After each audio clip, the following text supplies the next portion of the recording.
సాగు భాష అంటే ఏంది? కాళేశ్వరం కట్టినందుకు సాగు, మీరు చేసినటువంటి సాగు బాగా అది కూలిపోయింది. 7 లక్షల కోట్లలో 1,00,000 చిల్లర కోట్లు మీరు ఖర్చు పెట్టిన కాళేశ్వరం కూలిపోతే సాగు గురించి మాట్లాడే హక్కే లేదు మీకు. సాగు భాష అని మీరు ఏదో ముచ్చట చెప్పడానికి ప్రయత్నం చేస్తారు. ఇకపోతే మీ భాష గురించి మేము పదే పదే ఎన్నో వీడియోలు ఇక్కడనే ప్లే చేసి చూపించినాం. మన భాష ఎంత బ్రహ్మాండంగా ఉంటుందో.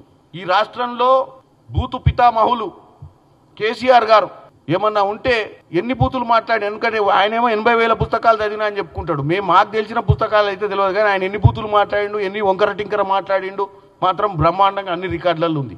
ఆయన చదివిన రికార్డు ఎక్కడ లేదు. కానీ తెలంగాణ ఇస్తే మేము కాపల కుక్కలు ఎక్కుంటాం, ముళ్ళు గుచ్చుకుంటే నోటితోటి తీస్తాం, మాకు ఏం లేదు, మాకు ఏమొద్దు అధికారం, మా పిల్లలంతా సెటిల్ అయిపోయారు, నా బిడ్డ నా కొడుకు అందరు అమెరికాలు ఉర్రు, హ్యాపీయెస్ట్ పర్సన్స్, అసలు నాకెందుకు ఈ డబ్బులు ఎందుకు, ఈ రాజకీయం ఎందుకు అన్నటువంటి మహానాయకుడు కేసీఆర్ గారు రాగానే అందరినీ బుల్డోజ్ చేసేసి మొత్తం దళిత ముఖ్యమంత్రి అన్నాడు.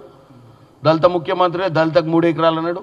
తర్వాత ఏ రోజు పోనీ అది ఇవ్వలేదు అనుకుందాం, ఒక పార్టీ పోస్టర్ని ఇవ్వచ్చు కదా. 20 నేను ఒకటే డిమాండ్ చేస్తున్నాను, మీరు అడిగిరు కాబట్టి.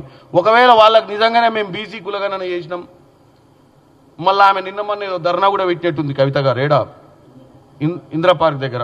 ఇక వాళ్ళకి చిత్తశుద్ధి ఉంటే 25 సంవత్సరాలు సెలబ్రేషన్ చేసుకునే రోజు పార్టీ అధ్యక్షుడిని బీసీని చేయమని కోరుకుంటున్నాను నేను. మంచి మెసేజ్ కూడా పోద్ది రాష్ట్రంలో.